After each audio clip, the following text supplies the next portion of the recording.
really and truly. I found it a little bit ironic, both myself and this other fellow in the race, Mitch something, I forget, anyway, that guy, he and I both spoke in the same room in the same airport in Lexington today, probably about an hour apart, maybe 45 minutes apart. And I love the picture that they sent out. Didn't show anybody but he and Elaine there. And there, I'm sure, were some other folks there, but I don't know how many. But we had people that were busting out of that room. We literally couldn't fit them all in there, and it was wonderful. I mean, a lot of enthusiasm, a lot of good feedback from people, a lot of good energy. And the thing that's important to understand, for those of you that are making calls, you tell me, what are you hearing on the phones? I mean, I'm unscripted as well. I mean, what kind of feedback are you getting? Good, bad, or otherwise? I mean, what's... A lot of undecideds. A lot of undecideds. Yeah. I mean, what would you say is the percentage? I mean, this isn't really probably what you were anticipating. I mean, if you, out of 100 calls, how many are undecided? Of those that answer, it's probably like 4 out of 10, maybe. Really? So a significant number that are still undecided. The 18% are undecided according to the last poll that was just done. Yeah. So. And you know what's interesting? I think what this tells you, it's so funny. Somebody said to me recently that wouldn't it be great if we had another month or another 6 weeks or whatever? But this is what I told them. If we had 6 more weeks, frankly, people wouldn't pay attention for 5 of them.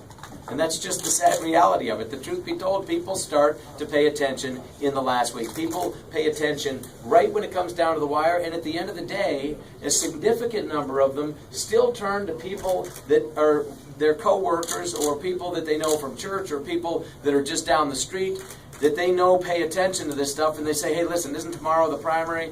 I need to vote for somebody. Who should I vote for?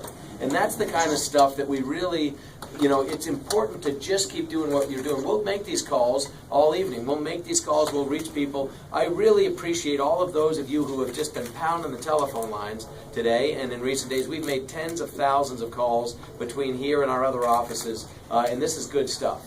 The bottom line is we're giving people of Kentucky a choice, Republican primary voters specifically a choice, for the first time in 30 years. They've not had a real choice on the Republican side in 30 years.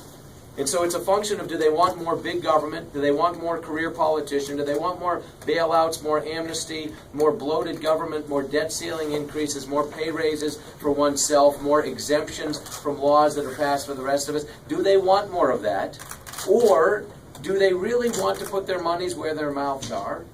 In respect to wanting something other than that, do they want constitutionally limited government? Do they want individual freedom and responsibility? Do they want these things? If they do, we're giving them the opportunity for that. It's not much more complicated than that. There's simple things. There's big things we know we need to address. And we've talked about it with those of you in the media, with those of you who have followed this campaign. We've talked about these things. We've talked about the fact that we need to repeal Obamacare in its entirety. We absolutely do. We've talked about the fact that we need to secure this nation's borders. And we need to actually enforce the laws that are on the books right now as opposed to simply just passing new laws. These are big issues. They'll require a lot of work by a number of people. And they will take time, and we understand that. But there's simple things, too. Simple things like term limits. These are simple ideas that the vast majority of Americans would like to see. We need to pass term limits in this country. We need to pass a balanced budget amendment in this country. We need to permanently ban earmarks in this country, because earmarks are nothing more than people in Washington buying each other off with our money. They're buying votes and they're buying special favors from each other in exchange for our money. We can't afford it, literally, anymore. Can't afford it. We've got to permanently ban insider trading by members of Congress.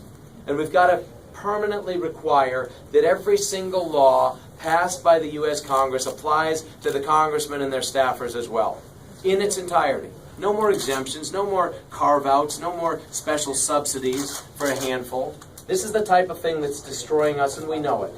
So these are the types of things I'll fight for, and this is the choice that we're giving voters. You know, they've got 2 Republicans, one who has stood for bigger, more bloated government, debt ceiling increases, and one who is somebody new. As many of you know, and some of you I'm seeing for the first time, and I appreciate you being here. But I'm a guy who's never run for political office. I've never aspired to be a politician. I've been a guy who's been out in the working world like you. I've been paying taxes. I've been paying attention. I'm a guy who grew up in a simple way in a humble home financially, made his own way, paid his way through college, went into the military. I served on active duty in the U.S. Army. I'm the only major candidate on either side in this race that has ever served this nation in uniform. I'm the only one on either side in this race of any significant candidate between Grimes, McConnell, and myself who has ever is raising a family in this environment, or has served this nation in uniform, or has created a job that the taxpayers didn't pay for. These things matter. These things matter to the people that I'm talking about. I talked to a reporter recently who kept wanting to talk about robocalls and chickens and all the other nonsense, and I'll tell you, really and truly, the same thing you all understand, this is not what the people of Kentucky care about. They care about the fact that jobs are hemorrhaging out of our state and nothing is being done at the local, state, or federal level to stop that. We've had 600 jobs out of Jamestown, 1,600 jobs out of Erling, with Toyota. We've got 800 jobs that Ashland has said they're going to let go. Certainly some of those will be here in Kentucky. We've got hundreds of jobs from our healthcare system. These are the kind of things that are absolutely destroying our fabric. And yet all the people in the press and so many of our fellow citizens seem titillated by nonsense, titillated by the low-hanging fruit and the idiocy and the foolishness that is what is now passes for the political arena. This is not a game. This is not a game. For those of you who are citizens, for those of you who are reporters, and which I guess makes all of us citizens in some measure, but we're here at this moment for different reasons. This isn't a chess game. It's not some kind of an athletic competition. We're not looking for just a W for the R's, or on the other side, nor should people be looking just for a W for the D's, whatever their predilections happen to be. The bottom line is this is significant. This is the future of the United States we're talking about. This is something of substance and significance, and I challenge you, I'm delighted to see how many young people are here. Look in the face of your children tonight. Look in the face of your grandchildren. Ask yourself, do you feel good about the legacy we're leaving for them? If you do not feel good about the legacy you're leaving for them, what are we going to do about it? What are you going to do at the ballot box? Are you going to vote for 6 more years of the same tired, stale, pointless ideas that have made us the mess that we are financially? Or are you going to be willing to step out, be unafraid, be willing to take a chance and move in a new direction? America has always demanded this, and this is my challenge to you. So be the change that we want to see. I appreciate you being here. Do remember that this is more significant than one race. It's not about one Senate seat. It's not about one person or one couple of people as it relates to this specific race. It's about the future of this country. It's about the ideals that made us great. It's about continuing to be one nation, under God, indivisible. That's what's at stake. That's why this matters. I appreciate you being here. I truly do. As soon as I'm done, feel free to hit those phones again and touch your fellow voters. I'm telling you, talk to people. They're literally, these last-minute calls will reach whether it's 18%, 20%, or 40%, however many undecideds there are, this is our time to turn them. It's going to be a numbers game at the end of the day. So let's turn it out and make it happen. Thank you so much. Let's go win it, man.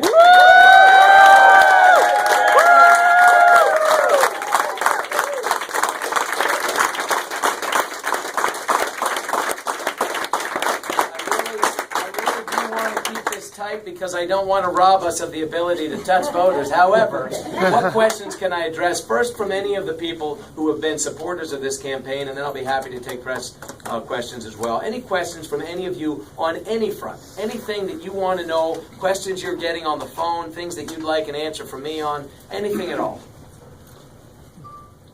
I think they want to get back on the phone. Outstanding. Yes, sir. If you do win, are you expecting... What? What kind of crazy talk is that? There you go. Expecting support from Mitch?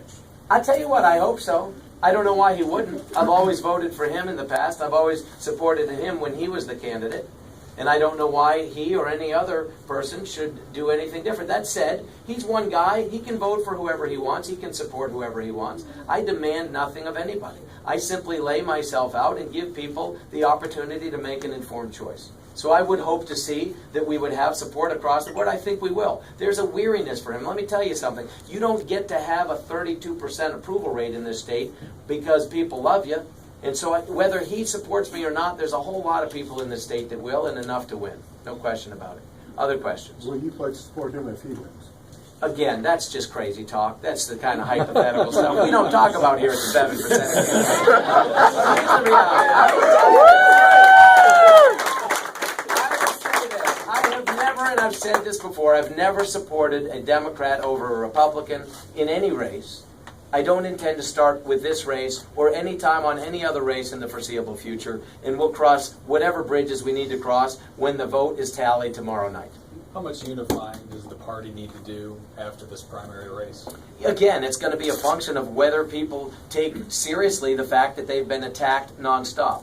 If you notice, I have never attacked anybody within the GOP ranks, ever. I've not attacked anybody, including the man I'm running against. This has never been personal to me. I've talked about his vote, which he considers to be an attack, which if I had his voting record, I guess I might feel the same way. But the fact is, I've never personally attacked him on any front, ever. I've been respectful and I've stuck to the issues. But he's a man who has sent out millions of dollars worth of mailers, millions of dollars worth of radio ads, millions of dollars worth of television ads. Even now you can explore any number of nefarious claims against me on the internet and on his websites. And all of this under the guise of supposedly looking for unity within the ranks. You talk about a man who is the poster child of violating Ronald Reagan's 11th commandment, of not speaking ill of your fellow Republicans. The poster child for the antithesis of that is Mitch McConnell. He is a man who's done nothing but threaten to crush people who he then expects to support him at some point in the future. He's threatened to punch them in the nose. He's called them traitors. He's called them the fringe. And you know what? It doesn't help the unity front. But that said, at the end of the day, the American people are not a bunch of sheep. And heaven help us if we are. Any more than I or any one other person is going to tell people how to vote. People will vote their own conscience. People will do what they decide to do. But he didn't get to have a 32% popularity rating because of me or anyone else. It's because he's done a terrible job as our U.S. Senator in recent years. That's the sad reality of it. People are weary of it. And his odds of winning re-election is very slim. Slim to none, I'd say. My job is to beat him tomorrow. And if we don't, I don't know how he wins in November when he's divided his own party as much as he has, and we are the minority by far in terms of registrations in this state. Heaven help us if we would have a Senator Grimes, but this is what we're shaping up for if Republican primary voters don't take this very, very seriously. If we want to win this race in November, we need passion, we need enthusiasm, we need fresh ideas, we need energy on the right side of the aisle. This is what we need. And if we don't have it, we run the risk of losing this seat by default. Other questions?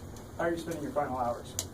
I'm spending my final hours with the assembled masses like yourself, the beautiful people of Kentucky, the good media folks. Really, this is what I've been doing, the same way that I've been spending the last 9 months of my life.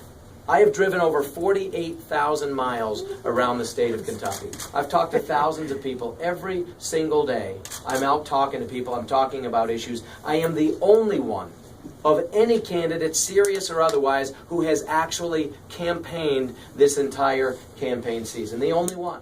And so I will continue to do in the next hours what I have done, which is take my case out there and let the voters decide. It's as simple as that. Any last question? Thank you. I appreciate you being here.